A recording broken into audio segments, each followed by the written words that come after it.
The Sky News studio in London hummed with the quiet chaos of a live broadcast. Soft lights bathed the set in a warm glow, velvet sofas arranged just so, a sparkling glass water bottle catching the reflection of the countdown timer.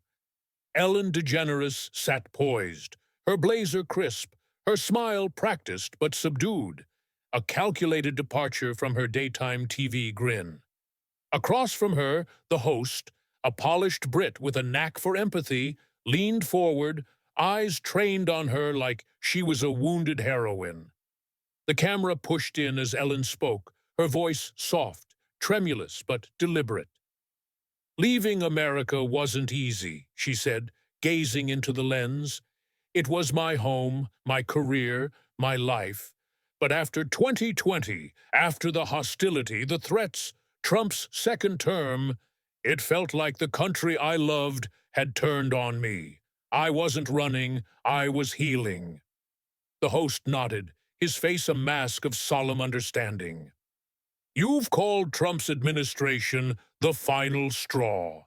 Some in the U.S. media have suggested your move to the UK was strategic, tied to legal developments. How do you respond?" Ellen's smile tightened, but she didn't flinch. "I left because the noise was too loud, the hate too constant. I was tired of being a target. I'm not hiding, I'm resting." The audience, pre-screened and silent, absorbed her words. At home, millions leaned closer to their screens, some nodding, others skeptical. Ellen's narrative was airtight, her vulnerability a masterclass in deflection. But in a control room 5 floors above, a producer's headset crackled with a voice from across the Atlantic. "We're ready," it said. "Cue the guest." 2 days earlier, in a sealed vault beneath Diddy's former Los Angeles estate, Patel stood in a room that reeked of faded decadence. The FBI director, appointed by President Trump in his second term, wore a dark suit, no tie, his expression carved from granite. The vault, hidden behind a gaudy oil painting, had been breached hours ago by a DOJ forensics team. Inside, no gold bars or jewels, just a fireproof cabinet, a surveillance console, and 3 hard drives labeled in black Sharpie: main cam, side rooms, private suites. "Give me a monitor," Cash said, his voice low, authoritative. A field agent, sweat beading on his brow, connected the drives. The screen flickered to life, revealing time-stamped footage from July 17th, 2021. A champagne tower sparkled in the main hall, dancers twirled, and celebrities mingled, some pixelated, others unmistakable. At 12:09 a.m., Ellen DeGeneres appeared, hair slicked back, black blazer, laughing as she waved to someone off camera. The logbook confirmed it. E. DeGeneres, confirmed arrival, cleared for guest room 4. Cash's eyes narrowed.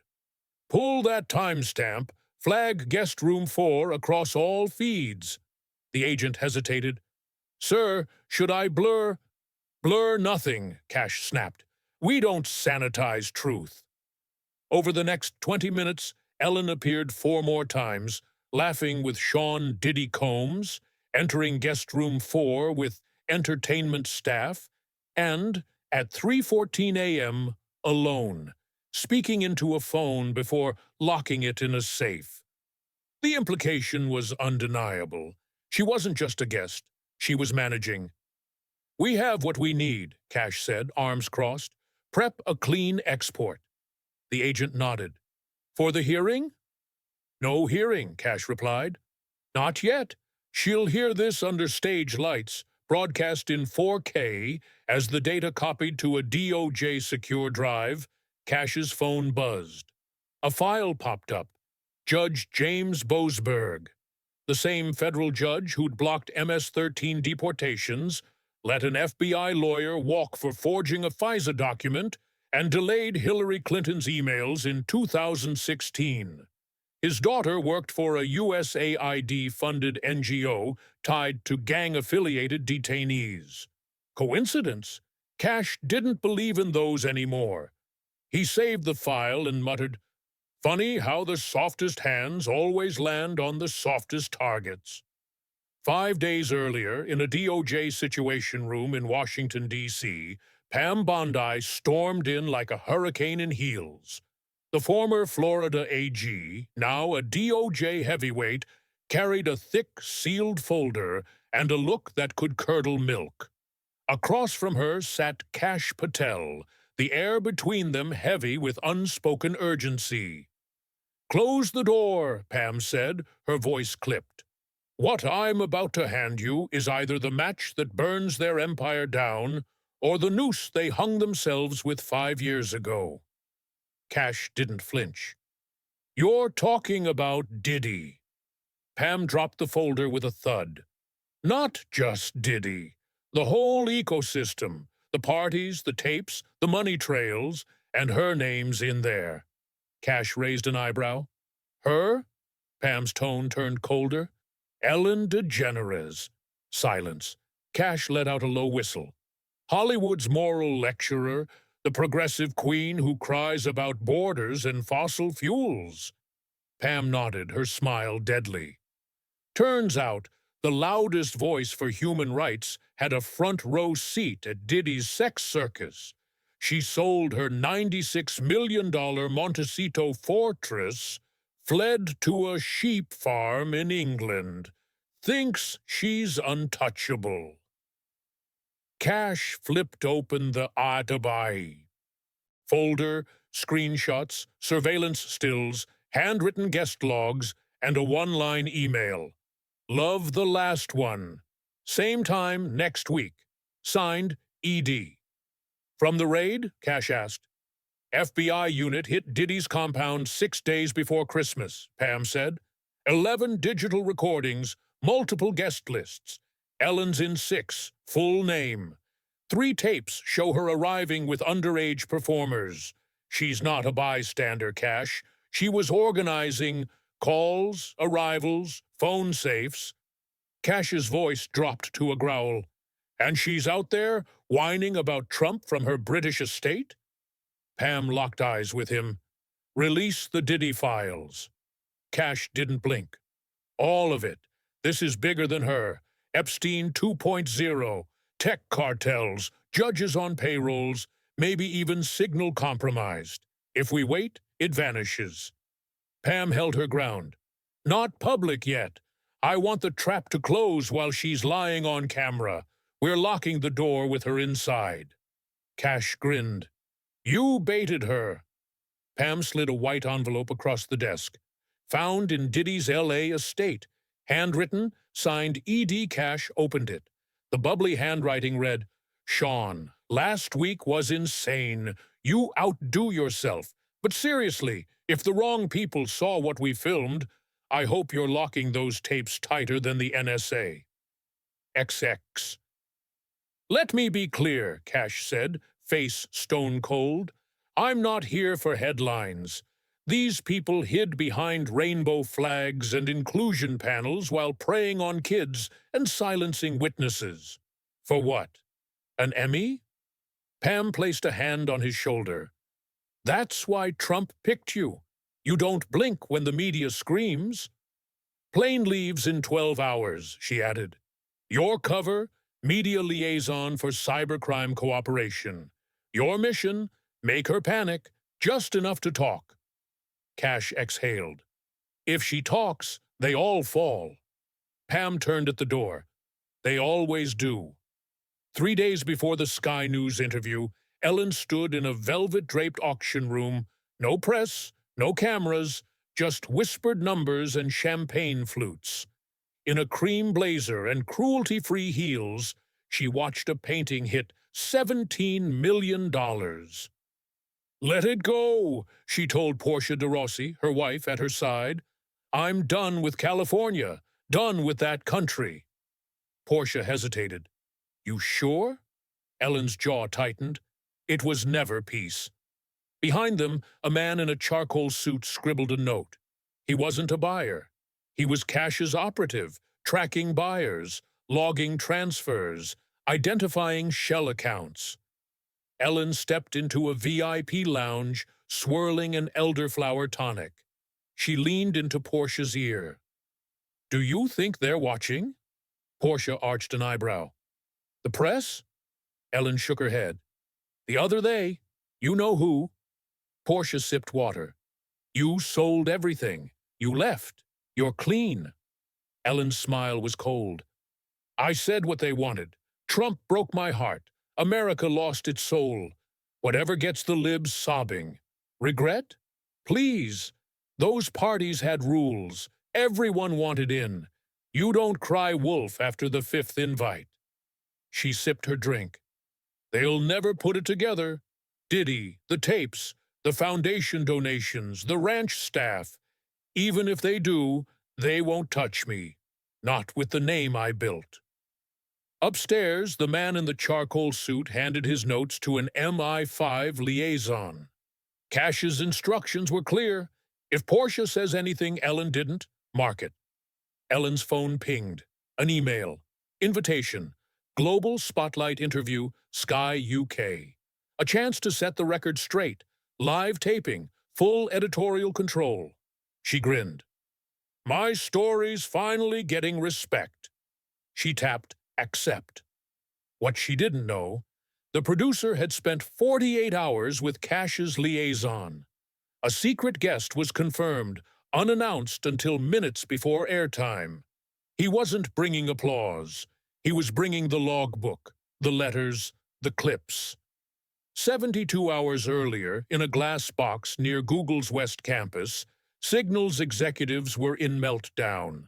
Servers rebooted twice, 3 execs flown in overnight. In a locked IT audit room, NPR chair Maureen Maher stared at a monitor, her face pale. Congressman Mike Waltz, ex-Green Beret, leaned forward, calm but furious. Jeffrey Goldberg, editor of The Atlantic, sipped coffee, feigning ignorance. "We were compromised," Maher said, voice strained. "Define compromised," Waltz replied. Maher turned the monitor. "Data cache from Sean Combs's Signal account. Video file transfers encrypted, or so we thought." Waltz scanned the list. File names like altroom and ed_071721 weren't subtle. "Let me guess, ED isn't editorial," Goldberg muttered. "These are junk files. I get hundreds of videos daily." Waltz turned slowly. "You don't get altroom from a Grammy mogul at 2 a.m. unless you're subscribed, Jeffrey." Maher interjected. "A flaw in Signal's desktop sync, installed on federal devices per DHS, left Combs' vault unencrypted for 87 minutes, long enough for NSA to scrape it." Waltz folded his arms. "The app Biden's CIA pushed leaked a criminal enterprise's files?" "Yes," Maher said, "and we don't know how much more is out there." Goldberg blinked. "This can't go public." Waltz cut him off. "Worry about the 13 minors in those videos and Ellen scheduling them." Maher added, "Patel has forensic access. NSA confirms Ellen's account messaged Diddy's 7 times in 2021, 2 matching party dates." Waltz's voice was ice. "They used Signal because they thought it was clean. They thought NPR panels and mental health galas made them bulletproof. They were wrong." "Does she know?" Waltz asked. "Not yet," Maher said. "But Patel got the metadata 36 hours ago." Goldberg stood, voice shaky. "I'm not under investigation. I have First Amendment rights." Waltz raised an eyebrow. "Look up the part about child endangerment and conspiracy." As Goldberg left muttering, Maher rubbed her temples. "I didn't know it was this rotten."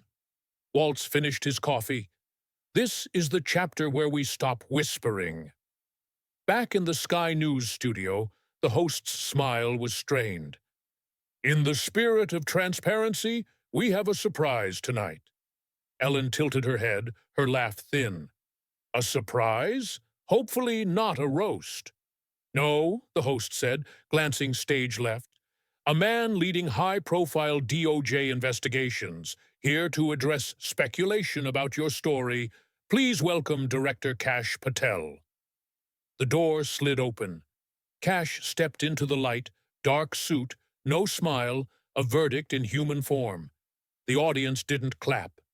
Ellen sat straighter, her smile too wide. Well, she said, voice light, this is unexpected. No, Miss DeGeneres, Kash replied, voice cold. What's unexpected is finding your name 11 times in a digital log from Sean Combs's estate. The room froze. I'm sorry, what are you implying? Ellen said, laughter edging her tone. I'm not implying, Kash said, pulling a flash drive from his jacket. I'm stating the DOJ has guest logs, video surveillance, and communications from Combs's property. He turned to the crew. Roll the first clip. A screen lit up. Night Vision, July 17th, 2021, 12:09 a.m. Ellen entered Diddy's estate, laughing. The image froze. Entry 1, Kash said. A second image. Guest room 4, 1:33 a.m. Ellen with Combs, gesturing to entertainment coordinators. Are you going to explain what you were coordinating? Kash asked. Ellen shifted, palms glistening. I've been to events. You know Hollywood. You get invited. You show up. 11 times, Kash cut in. Your signal messages mention vaulting phones, managing arrivals, guest protocols. The host aged a decade. Ellen forced a smile.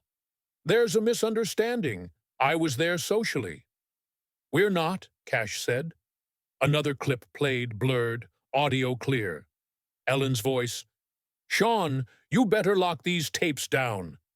If they see what we filmed, even the feds would blush. The camera cut back. Kash's voice dropped. You lied to America. You built an identity on empathy, justice, inclusion. You lectured half the country on compassion while partying behind sealed doors with a man facing trafficking charges. Ellen's composure cracked. Her hand gripped the armrest. And now, Kash continued, you claim you're resting? I'm not here to humiliate you. I'm here because you deceived the public with a smile and a slogan. The screen faded. Silence. Then Ellen snapped. Oh, you've got to be kidding me. Her veneer shattered. Trial by TV? A right-wing revenge fantasy? You had a chance to explain, Kash said.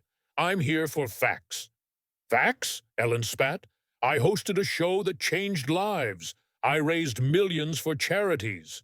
Now I'm crucified for a party. Everyone was there. Beyoncé, Clooney, Netflix. But let's target the lesbian comic. She turned to the camera. America's hunting witches again. DOJ instead of Salem. Flash drives instead of pitchforks. She jabbed at Kash. You're Trump's errand boy, shouting deep state from podcasts, pretending to be Elliot Ness. Kash stood, calm, deadly. This isn't about fame or sexuality. It's about what you enabled, participated in, covered up.